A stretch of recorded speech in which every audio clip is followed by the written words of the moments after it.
স্পর্শকাতর বিষয় নিয়ে ভারতকে চ্যালেঞ্জ জানানোয় প্রধানমন্ত্রিত্ব হারিয়েছেন বলে অভিযোগ করেছেন নেপালের সদ্য সাবেক প্রধানমন্ত্রী কেপি শর্মা ওলি। এদিকে প্রধানমন্ত্রী সহ বেশ কয়েকজন মন্ত্রী ও সাংসদ পদত্যাগ করলেও বর্তমান মন্ত্রিসভার অধীনেই দেশ পরিচালিত হবে বলে এক বিবৃতিতে জানিয়েছেন নেপালের প্রেসিডেন্ট রামচন্দ্র পৌদেল। আর সর্বশেষ নিরাপত্তা পরিস্থিতির কারণে কাঠমান্ডুতে শুক্রবার পর্যন্ত কারফিউ জারি করেছে নেপালি সেনাবাহিনী। শারমিন শ্রাবণী প্রতিবেদন। নেপালে জেনজি আন্দোলনের সরকার পতনের পর এখনও থমথমে গোটা দেশ। নিরাপত্তা পরিস্থিতির কারণে রাজধানী কাঠমান্ডুতে শুক্রবার পর্যন্ত কারফিউ জারি করেছে সেনাবাহিনী।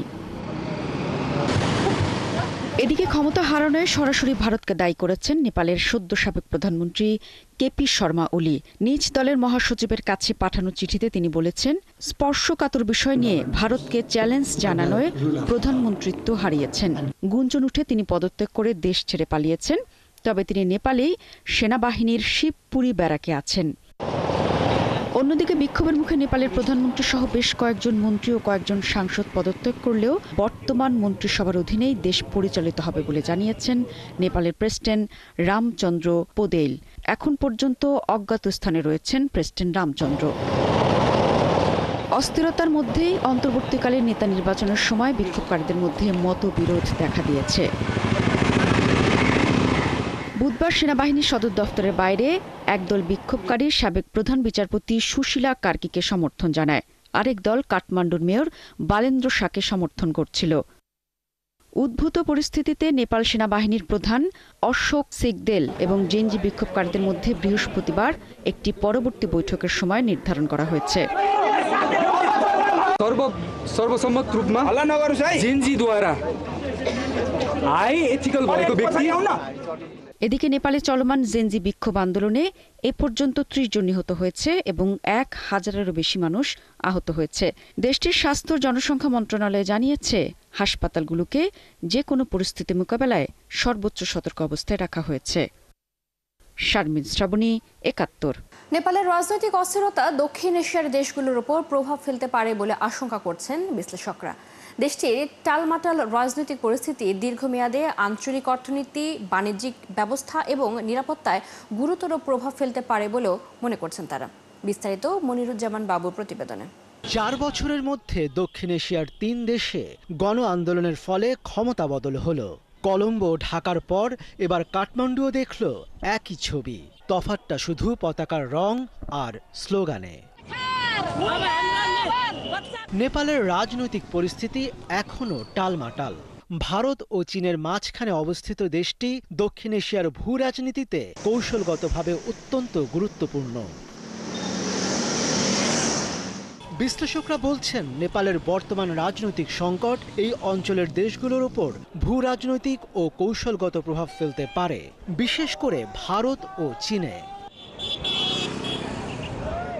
ভারতীয় সংবাদ মাধ্যম বলছে, এরই মধ্যে প্রতিবেশী দেশটির অর্থনীতি, সীমান্ত বাণিজ্যে প্রভাব পড়তে শুরু করেছে। সীমান্তে পণ্য প্রবাহে বড় ধরনের বিঘ্ন দেখা দিতে পারে। ক্ষতির মুখে পড়তে পারে দুই দেশের বাণিজ্য। নেপালের অস্থিতিশীলতায় দক্ষিণ এশিয়ায় চীনের প্রভাব আরও বাড়ার শঙ্কা করছে ভারত। চীনের বেল্ট অ্যান্ড রোড ইনিশিয়েটিভের প্রকল্পগুলো এখন হুমকির মুখে। নেপাল ২০১৭ সালে আনুষ্ঠানিকভাবে বেইজিংয়ের এই প্রকল্পে যোগ দেয়। শুধু অর্থনীতি ও বাণিজ্য নয়, নেপালের রাজনৈতিক অস্থিতিশীলতা নিরাপত্তাজনিত হুমকিও তৈরি করতে পারে। আন্তর্জাতিক সম্পর্ক বিশ্লেষকদের মতে, নেপালের বর্তমান রাজনৈতিক অস্থিরতা দক্ষিণ এশিয়ায় নতুন কূটনৈতিক চ্যালেঞ্জ তৈরি করেছে। ভারত যেখানে নেপালকে কৌশলগত সহযোগী হিসেবে ধরে রাখতে চায়, সেখানে চীনও দেশটিকে ব্যবহার করতে চায় তার আঞ্চলিক প্রভাব বিস্তারের জন্য। মনিরুজ্জামান বাবু, ৭১। ফিলিস্তিনের গাজায় ইসরায়েলি বাহিনীর নতুন করে চালানো হামলায় একদিনে আরও অন্তত ৭২ জন বেসামরিক নাগরিক নিহত হয়েছেন।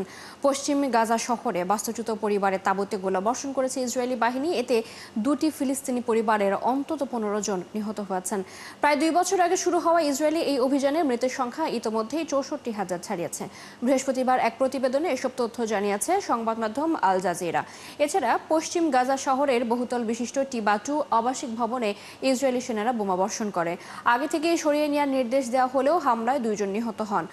রাষ্ট্রীয় বার্তা সংস্থা ওয়াফা জানিয়েছে, উত্তর পশ্চিম গাজার নাসের স্ট্রিটে বাস্তুচ্যুতদের একটি তাঁবুতে ইসরায়েলি ড্রোন হামলায় আরও 5 জন নিহত হয়েছেন। এদিকে ইসরায়েলের স্থল হামলা প্রতিহত করতে যোদ্ধাদের গাজা সিটিতে অবস্থান নেওয়ার নির্দেশ দিয়েছেন হামাসের কমান্ডার ইজ আল-দিন হাদাদ। ইসরায়েলি বিমান হামলায় ইয়েমেনের রাজধানী সানা ও আল জাউফ প্রদেশে অন্তত 35 জন নিহত হয়েছেন। আহত হয়েছেন কমপক্ষে 131 জন। নিহত সংখ্যা আরও বাড়তে পারে বলে আশঙ্কা করা হচ্ছে। দেশটির স্বাস্থ্য মন্ত্রণালয় জানিয়েছে, সানার আল তাহরির এলাকার আবাসিক ভবন, একটি চিকিৎসা কেন্দ্র এবং আল জাউফ প্রদেশের রাজধানী আল হাজমের সরকারি কম্পাউন্ডে ক্ষয়ক্ষতি হয়েছে। হুথি মুখপাত্র ইয়াহইয়া সারে জানান, আকাশ প্রতিরক্ষা ব্যবস্থার সাহায্যে কিছু ইসরায়েলি বিমানকে পিছু হটতে বাধ্য করা হয়েছে। এদিকে ইসরায়েলি সেনাবাহিনী এক বিবৃতিতে জানিয়েছে, দেশটির বিমান বাহিনী সানা ও আল জাউফে হুথি গোষ্ঠীর সামরিক লক্ষ্যবস্তুতে হামলা চালিয়েছে। প্রধানমন্ত্রী বেনিয়ামিন নেতানিয়াহু বলেন, রামন বিমানবন্দরে হুথিদের ড্রোন হামলার প্রতিশোধ হিসেবেই এই আঘাত হানা হয়েছে। এর মধ্যে কাতার, গাজা, ইয়েমেন সহ 72 ঘন্টায় 6টি দেশে হামলা চালিয়েছে ইসরায়েল। কাতারের রাজধানী দোহায় ইসরায়েলের বিমান হামলার প্রতিক্রিয়া দেশটির প্রধানমন্ত্রী বেনিয়ামিন নেতানিয়াহুকে শাস্তির আওতায় আনার দাবি জানিয়েছেন কাতারের প্রধানমন্ত্রী শেখ মোহাম্মদ বিন আব্দুল রহমান বিন থানি। নেতানিয়াহুর বিরুদ্ধে রাষ্ট্রীয় সন্ত্রাসবাদের অভিযোগ তুলেছেন তিনি। তবে এক বিবৃতিতে কাতারের পররাষ্ট্র মন্ত্রণালয় জানিয়েছে, এই হামলা সত্ত্বেও মধ্যপ্রাচ্য সহ অন্যান্য অঞ্চলের শান্তি প্রতিষ্ঠায় মধ্যস্থতাকারী হিসেবে বিশ্বস্ত ও পক্ষপাতহীন ভূমিকা পালন করে যাবে দোহা। এর আগে কাতারের রাজধানী দোহায় বিমান হামলার পরই নেতানিয়াহুর সাথে ফোনে উত্তপ্ত বাক্য বিনিময় হয় মার্কিন প্রেসিডেন্ট ডোনাল্ড ট্রাম্পের। তিনি নেতানিয়াহুকে বলেন যে কাতারে হামলা চালানো বুদ্ধিমানের মতো কাজ হয়নি। তবে উত্তরে ইসরায়েলের প্রধানমন্ত্রী জানিয়েছেন, হামলার বিষয়ে কাতারকে আগে থেকেই সতর্ক করা হয়েছিল। এছাড়া কাতার হামাস সদস্যদের আশ্রয় দেওয়া বন্ধ না করলে আবারও দেশটিতে হামলা করা হবে বলেও হুঁশিয়ারি দিয়েছেন নেতানিয়াহু। এবার সরকার বিরোধী বিক্ষোভে উত্তাল হয়ে উঠেছে ফ্রান্স। চলমান রাজনৈতিক সংকটের মধ্যে প্রেসিডেন্ট ইমানুয়েল ম্যাক্রন সরকারের নীতির বিরুদ্ধে প্রতিবাদ জানাতে রাজপথে নেমেছেন ফরাসিরা।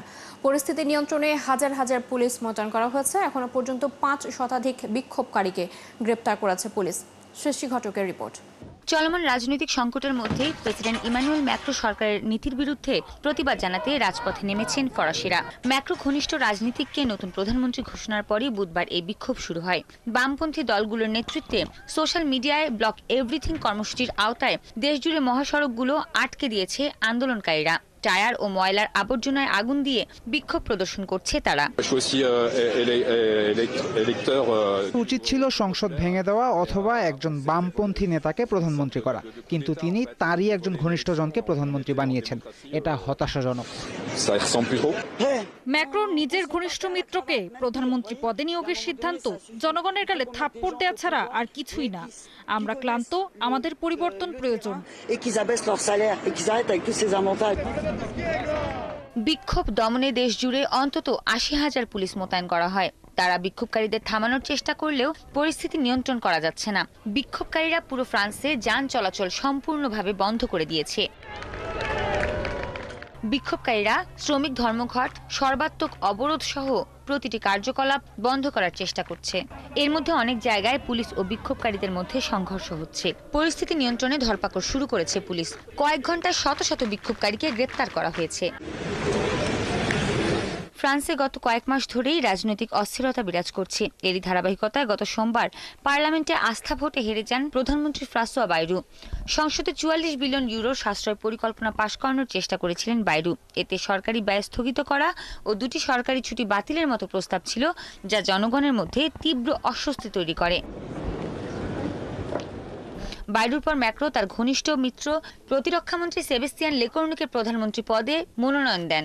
এরপরই ব্লক এভরিথিং কর্মসূচির আওতায় বুধবার বিক্ষোভ ঘোষণা করা হয়। সৃষ্টি ঘটক, 71। এবং এই ছিল আজকের আয়োজনে। বিশ্বের নানা প্রান্তের নানা রকম সব খবর নিয়ে কাল সকাল 9:30টায় আবারও হাজির হবে বিশ্বচোখ। চোখ রাখুন 71 ফেসবুক পেজে, সাবস্ক্রাইব করুন 71 ইউটিউব চ্যানেল। 71-এর সাথে থাকুন।